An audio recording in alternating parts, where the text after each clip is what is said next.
안녕하세요. 지금 우리나라의 자금 시장이 굉장히 심각한데요.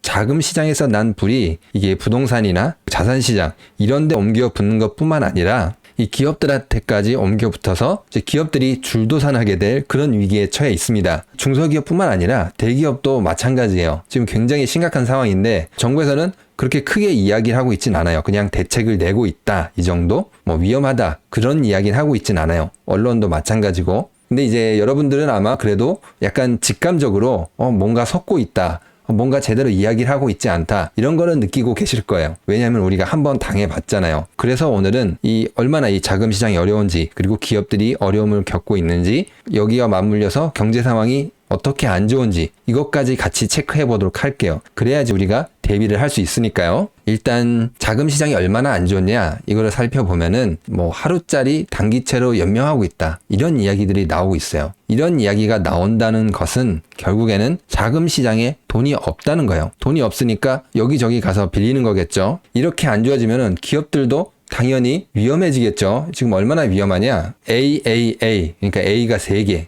되게 안전한 그런 채권들, 공기업들 이런 채권들, 회사 같은 경우에는 진짜 대기업들 이런 채권들이 안 팔리고 있어요. 그러니까 채권을 팔아야지 돈을 받는 거잖아요. 근데 이게 안 팔려서 기업들이 계속 금리를 올리고 있어요. 이렇게 우량 기업들도 어려움을 겪고 있는데 그 밑에 기업들은 어떨까요? AAA 이게 최고잖아요. 신용이 제일 좋은 기업들이잖아요. 이 신용이 낮은 기업들 그 밑에 막 A 하나 뭐 B 이런 기업들은 어떻게 될까요? 지금 뉴스에서 안 나와서 그렇지 더 어려움을 겪고 있을 거란 말이에요. 이제 그거를 간접적으로 알 수 있는 게 지금 회사채 발행 월별 추이거든요. 지금 화살표 이렇게 밑으로 내려오죠. 발행량이 급감하고 있어요. 발행을 안 한 게 아니라 발행을 했는데 수요가 없어서 그냥 안 팔린 거예요. 발행을 못 한 거죠. 채권 시장에서 돈이 돌고 있지 않다는 겁니다.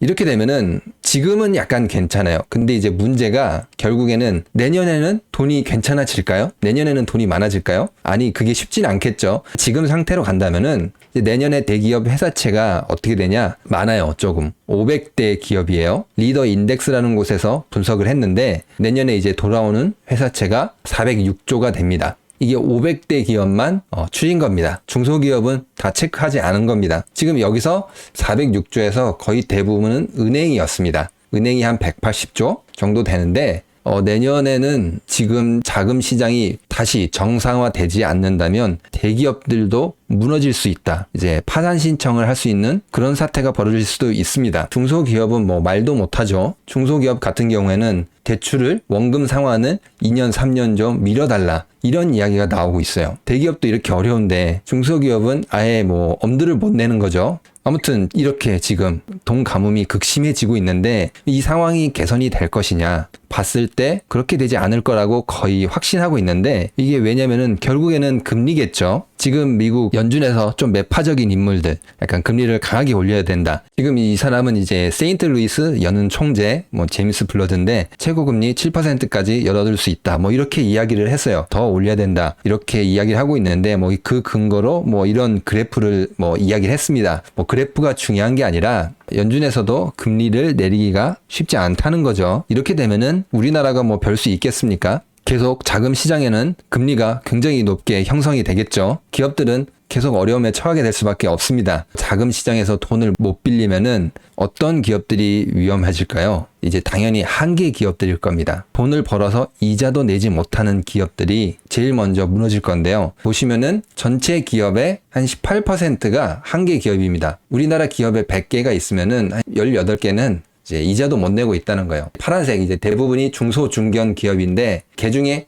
대기업들도 조금 속해 있습니다. 업종을 보면은 부동산하고 제조업이 가장 많습니다. 이런 기업들이 무너지면은 부동산 가격 폭락 그리고 제조업이 무너지면 어떻게 되죠? 실업률 증가, 경제가 더 나빠질 수밖에 없습니다. 어떻게 보면 곧 대량 해고가 일어날 수 있다는 거죠. 자산 가격의 폭락도 마찬가지고. 그리고 여기서 더 안 좋은 소식을 또 말씀을 드리면은 우리나라의 수출이 계속 감소하고 있어요. 이거 뉴스에서 잘 안 나오더라고요. 지금 11월도 1일부터 20일까지 수출이 16.7%가 감소를 했습니다. 지금 수출이 계속 감소하고 있어요. 지금 무역 적자가 계속 나오고 있죠. 지난달 거 10월 거 그래프를 보면은 미국을 제외하고 모든 지역에서 수출이 감소했어요. 이 유럽도 감소를 했고 중국도 감소를 했고 이제 거의 대부분의 나라에서 수출이 감소했다는 거죠. 그리고 여기서 또 자세히 들여다보면은 반도체 같은 경우에도 수출이 감소했는데 반도체 단가도 지금 많이 낮아지고 있더라고요. 우리나라 아무래도 수출 주력품 중에 반도체가 있잖아요. 그래서 앞으로 수출 상황이 좋아진다? 이것도 조금 어려울 것 같아요. 그리고 이제 국내 성장률 같은 경우에는 말할 필요도 없죠. 내년 2023년 경제 성장률은 1.7%로 이제 낮아진다. 이제 거의 확정하고 있는데 사실 이것보다 더 낮아질 수도 있습니다. 아무튼 전체적으로 좋지가 않습니다. 지금 경제 성장률, 수출, 또 기업들의 내실이라고 할까요? 이제 체력 이런 게 좋지가 않습니다. 그리고 외부적인 이런 금리 환경까지 좋지 않아서 지금 문제가 되고 있는 이 채권 시장에서 잘못 삐끗하면은 이제 나락으로 떨어질 수가 있습니다.